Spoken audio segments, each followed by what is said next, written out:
Welcome back to our channel, where we bring you thrilling stories from around the world. Today, we have an incredible and action-packed video that you won't want to miss. We're taking you to Korean waters, where the South Korean Coast Guard confronts an illegal Chinese fishing vessel using a stunning technique, water bombing. But before we dive into this thrilling encounter, don't forget to hit that subscribe button and ring the notification bell so you never miss an update from our channel. Earlier this week, the Korea Coast Guard reported that it opened fire on a Chinese fishing vessel fishing illegally in Korean waters near Incheon. The incident marked the first time the KCG fired its deck-mounted machine guns to compel non-compliant Chinese fishing vessels to stop, and occurred after Korean officials vowed more forceful measures against illegal Chinese fishing in Korean waters. According to the report, the episode took place during a standoff between the KCG and about 30 Chinese fishing boats operating near the Yellow Sea border with North Korea, an area of frequent encounters between Korean authorities and Chinese fishermen.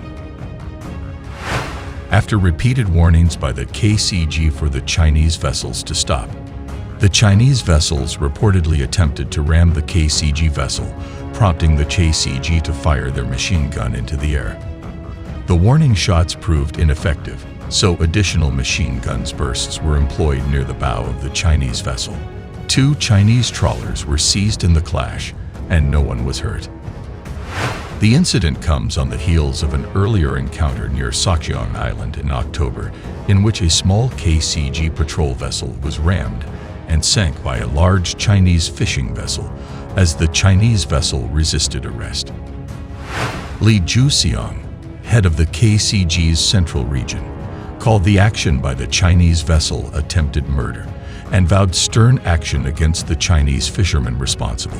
Reaction was swift from Korean lawmakers as well, with Rep. Woo Sang-ho, the floor leader of the opposition Minju Party of Korea, saying, "The violent, illegal activities by Chinese fishing boats are beyond a tolerable level. I would say they are not fishermen but pirates." In response, Chinese Foreign Ministry spokesman Zheng Shuang said the KCG should not have been operating in that part of the sea because it was a violation of their joint fishing agreement. He was referring to the 2001 Korea-China Fisheries Agreement. One notable feature of the agreement is that it provides for joint patrols of fishing vessels in a transitional zone on each side of the provisional water zone in the Yellow Sea, an area of positive collaboration between the two countries. Under the agreement, each country's Coast Guard personnel may board and inspect fishing vessels of both parties, and the flag state of each vessel is responsible for compliance with the terms of the agreement. The most recent joint patrol, for example, occurred in July of this year. However, another important provision of the TZ is that fishing activities within the respective zones of the other country were to be phased out and gradually conform to the coastal state's exclusive economic zone jurisdiction. That has not occurred. In fact, Chinese fishing vessels have continued to fish in these zones with increasing frequency over the years, leading to violent standoffs between KCG and Chinese fishermen. Even before these recent high-profile incidents, illegal Chinese fishing had been a constant irritant between South Korea and China, leading to the deaths of both KCG officers and Chinese fishermen. In early October, a Chinese fisherman was killed during a scuffle with the KCG 90 miles west of Wangdingdu Island.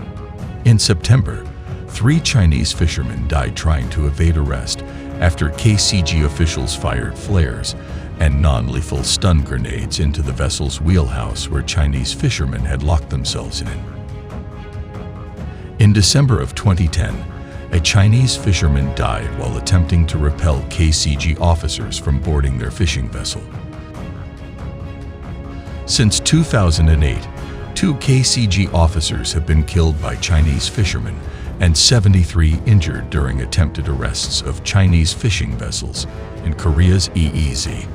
The KCG reports that Chinese fishing boats are now choreographing their movements in groups often connected together, with ropes making it difficult for KCG vessels to approach and board Chinese vessels for inspection.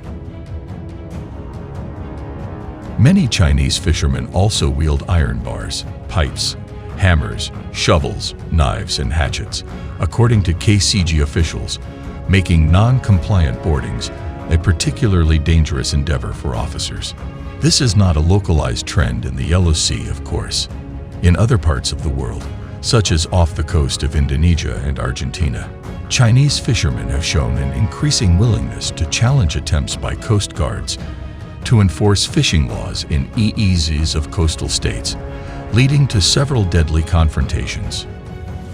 In part as a consequence of Chinese illegal fishing, the KCG has embarked on a modest shipbuilding program to procure 9 vessels, 8 500-ton and 1 3,000-ton, to support the Korean shipbuilding industry and strengthen maritime sovereignty and governance. 2 Korean shipbuilding companies were awarded contracts for the smaller-sized vessels: Hanjin Heavy Industries and Construction and KMM Corporation. The winning contract for the 3,000-ton ship has yet to be announced. Such clashes over fishing rights between China and South Korea will not greatly affect bilateral relations, but are nonetheless cause for concern among Korean lawmakers and officials who have long viewed Chinese fishermen as renegade mercenaries at sea.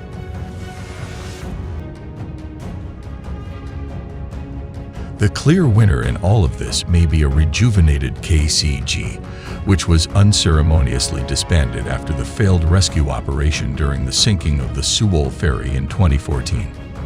A focus on countering illegal fishing in Korean waters seems to be translating into greater budgets and renewed pride for the KCG. What an incredible display of maritime law enforcement! The South Korean Coast Guard's use of water bombing to stop the illegal Chinese fishing vessel is nothing short of remarkable. If you enjoyed this video, don't forget to give it a thumbs up, share it with your friends, and comment below with your thoughts on this extraordinary operation. Stay tuned for more thrilling stories from around the world by subscribing to our channel. Thanks for joining us today, and we'll see you in the next heart-pounding adventure.